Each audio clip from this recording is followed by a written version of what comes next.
अस्सलाम वालेकुम dear student, this is Ghulam Rasool. हम आज की वीडियो में बात करेंगे बीएस फ्रेंच के बारे में।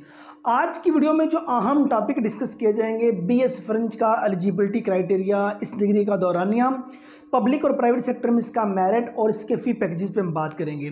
उसके बाद हम डिस्कस करेंगे अगर आप बीएस फ्रेंच में एडमिशन ले लेते हैं, इस डिग्री को कंप्लीट कर लेते हैं, तो उसके बाद आपके पास वो कौन कौन सा एम्प्लॉयमेंट एरिया आ जाता है जिसमें जॉब्स ऑफर होती हैं और किस टाइप की जॉब्स ऑफर होती हैं, आपका सैलरी पैकेज क्या होगा। और उसके बाद सेकंड लास्ट नंबर पे हम बात करेंगे कि बीएस फ्रेंच को आने वाली पब्लिक और प्राइवेट सेक्टर की यूनिवर्सिटीज कौन कौन सी हैं। और लास्ट पे ये बात की जाएगी अगर आप बीएस फ्रेंच ये डिग्री अगर आप कर लेते हैं तो आपके पास किन किन स्किल्स का होना ज़रूरी है। और इसके साथ साथ ये वाला जो डिग्री प्रोग्राम है आप स्टूडेंट के लिए बेहतर रहेगा कि नहीं रहेगा, ये डिग्री आपको लोगों को करनी चाहिए कि नहीं करनी चाहिए, ये लास्ट में हम डिस्कस करेंगे। स्टूडेंट्स, अगर हम सबसे पहले बीएस फ्रेंच की एलिजिबिलिटी क्राइटेरिया की बात करें तो आपका इंटरमीडिएट होना ज़रूरी है, मीन्स आपकी 12 क्लासेस होना ज़रूरी है, तो आप बीएस फ्रेंच के डिग्री प्रोग्राम में एडमिशन ले पाएंगे। और अगर हम इसके दौरानिया की बात करें तो बीएस फ्रेंच के ड्यूरेशन की बात करें तो ये 4 साल डिग्री प्रोग्राम है, इसके 8 सेमेस्टर हैं और हर सेमेस्टर का दौरानिया 6 माह है, मीन्स 1 साल में आपके 2 सेमेस्टर जो से वो कंप्लीट होंगे। इसी तरह 4 साल में आपकी ये मास्टर डिग्री कंप्लीट हो जाती है।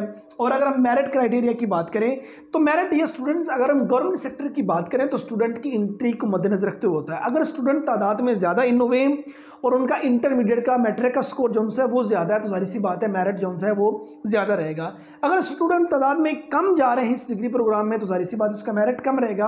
अगर मिनिमम टू मैक्सिमम की बात करूँ 70% से लेकर 75-80% तक गवर्नमेंट सेक्टर की यूनिवर्सिटी में इस डिग्री का मेरिट जो है वो रहता है। और अगर प्राइवेट सेक्टर की बात करें तो कोई प्राइवेट सेक्टर की यूनिवर्सिटी अगर इस डिग्री प्रोग्राम को ऑफर करती है तो आपसे मिनिमम 50% नंबर रिक्वायर करेगी इंटरमीडिएट में, उसके बाद आप एडमिशन ले सकेंगे। अब बात आ जाती है फ़ी शेड्यूल की। गवर्नमेंट सेक्टर की यूनिवर्सिटी ने इस वक्त भी अपने जो फ़ी शेड्यूल है वो रिवाइज़ कर दिए हैं।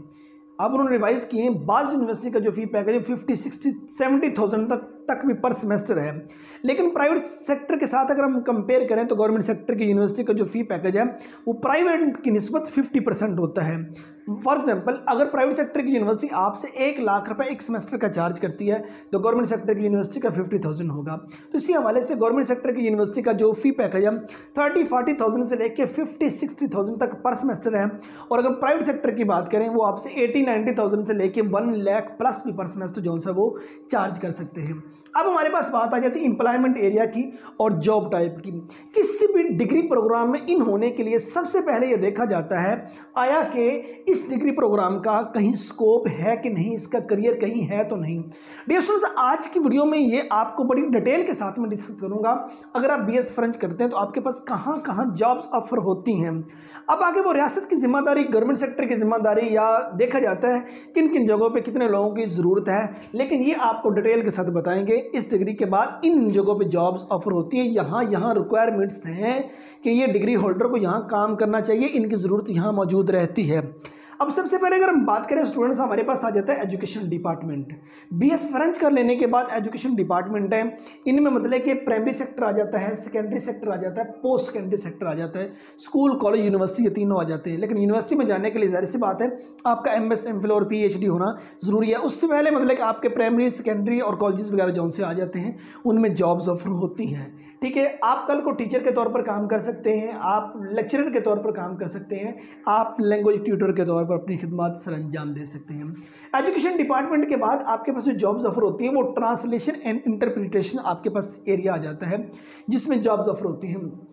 अब इसमें डिफरेंट एजेंसीज जो सी हैं वो जॉब्स ऑफर करती हैं, मल्टीनेशनल कंपनीज जॉब्स ऑफर करती हैं, गवर्नमेंट ऑर्गेनाइजेशन जो सी हैं वो जॉब्स ऑफर करती हैं, इंटरनेशनल इंस्टीट्यूट जो से हैं वो जॉब्स ऑफर करते हैं। आप इनमें कल को ट्रांसलेटर के तौर पर काम कर सकते हैं या इंटरप्रेटर के तौर पर अपनी खिदमत सर अंजाम दे सकते हैं। तीसरे नंबर पर टूरिज्म एंड हॉस्पिटैलिटी, ठीक है ना, ये हमारे पास टूरिज्म एंड हॉस्पिटैलिटी इंडस्ट्रीज जो सी हैं वो बीएस फ्रेंच जो डिग्री होल्डर होता है उसको जॉब्स ऑफर करती हैं।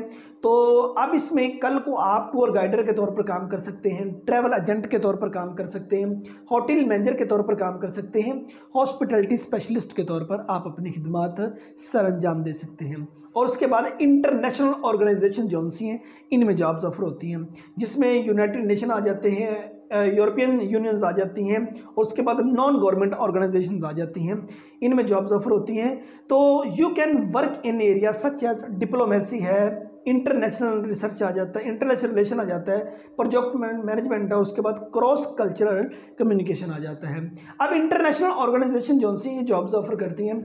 इसके बाद अगर हम बात करें तो बीएस फ्रेंच की डिग्री कंप्लीट कर लेने के बाद बिजनेस एंड कॉमर्स ये एरिया आ जाता है जिसके अंदर जॉब्स ऑफर होती हैं। इसमें अब मल्टीनेशनल कॉरपोरेशन जो सी हैं वो जॉब्स ऑफर करती हैं, मल्टीनेशनल कंपनीज में जॉब्स ऑफर होती हैं, import and export companies jobs offer करती हैं, मार्केटिंग एंड एडवर्टाइजिंग फर्म जो सी हैं वो जॉब्स ऑफर करती हैं, सेल एंड कस्टमर सर्विसेज जो सी हैं उसमें जॉब्स ऑफर होती हैं। आप कल को जितने क्लाइंट्स होते हैं उनको फ्रेंच स्पीकिंग जो से होते हैं क्लाइंट्स, आप उनको इनमें डील कर सकते हैं। और उसके बाद है जर्नलिज्म एंड मीडिया।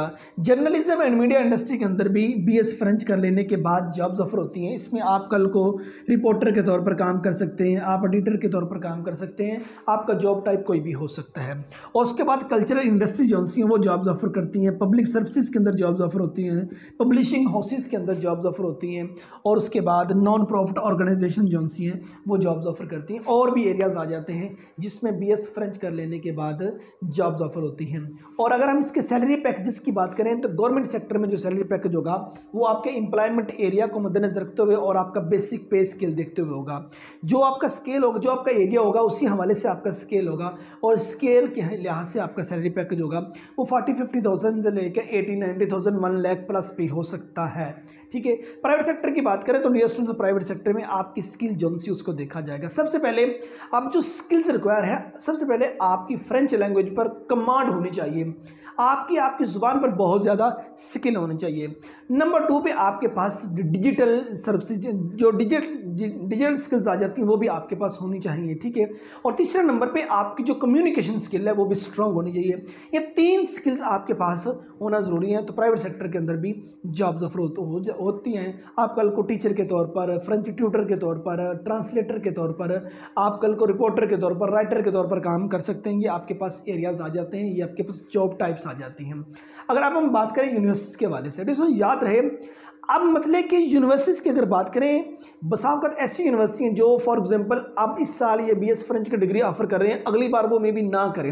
रीज़न ये आती है अगर स्टूडेंट उस डिग्री प्रोग्राम में नहीं जाते तो वो यूनिवर्सिटी जो सी होती है वो डिग्री प्रोग्राम दोबारा से ऑफर नहीं करती है। अगर स्टूडेंट इन होते तो वो डिग्री प्रोग्राम ऑफर होता है।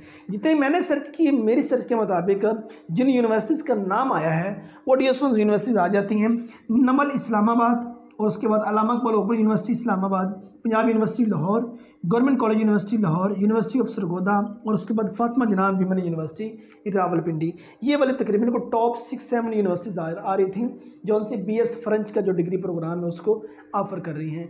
अब आपने जिस यूनिवर्सिटी में एडमिशन लेना हो स्टूडेंट्स उस यूनिवर्सिटी का विजिट ज़रूर कीजिएगा, उनकी वेबसाइट पे जाइएगा और उनका जो एडमिशन ब्रोशर होता है उसको एक बार रीड ज़रूर कीजिएगा, या जहाँ उनके डिग्रीज प्रोग्राम लिखे होते हैं वहाँ जाकर देख लीजिएगा, आपको आसानी से पता चल जाएगा। ये हर साल जो यूनिवर्सिटीज़ हैं वो अपना जो जब अपने एडमिशन को रिवाइज़ करती हैं, फ़ी पैकेज वगैरह रिवाइज़ करते हैं, डिग्री प्रोग्राम को देखती हैं, स्टूडेंट्स की तादाद को देखती हैं। कहीं ऐसा तो नहीं होता कि यूनिवर्सिटी को ज़्यादातर जौन सा कैश वो अपनी तरफ से इन करना पड़ रहा हो। तो अगर किसी डिग्री प्रोग्राम में यूनिवर्सिटी को लॉस हो रहा होता है तो जाहिर सी बात वो डिग्री प्रोग्राम यूनिवर्सिटी कैरी नहीं करती।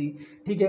अब ये वीडियो तो इस वक्त अपलोड हो जाएगी, ये तो जब तक यूट्यूब है तब तक ये वाली वीडियो यूट्यूब पे रहेगी। अगर आप इस वीडियो को 6 माह बाद, साल बाद, 2 साल बाद, 3 साल बाद देख रहे हैं तो जाहिर सी बात है बहुत ज़्यादा यूनिवर्सिटीज़ में तब्दीलियाँ आ चुकी होती हैं, लेकिन एम्प्लॉयमेंट एरिया ये तो मौजूद है, इससे हट कर और बहुत ज़्यादा अपॉर्चुनिटी स्टूडेंट्स के पास मौजूद होती हैं। सो ये हमारी आज की वीडियो बीएस फ्रेंच इसकी कंप्लीट डिटेल थी, इसमें हमने इसके एलिजिबिलिटी क्राइटेरिया से लेके इसका employment area, job type, skills required और यूनिवर्सिटीज़ वगैरह के बारे में बात की। उम्मीद करता हूँ कि आज की वीडियो आप स्टूडेंट को अच्छी लगी होगी। नेक्स्ट वीडियो में मिलते हैं, अपना बहुत सारा ख्याल रखिएगा। फी अमानिल्लाह।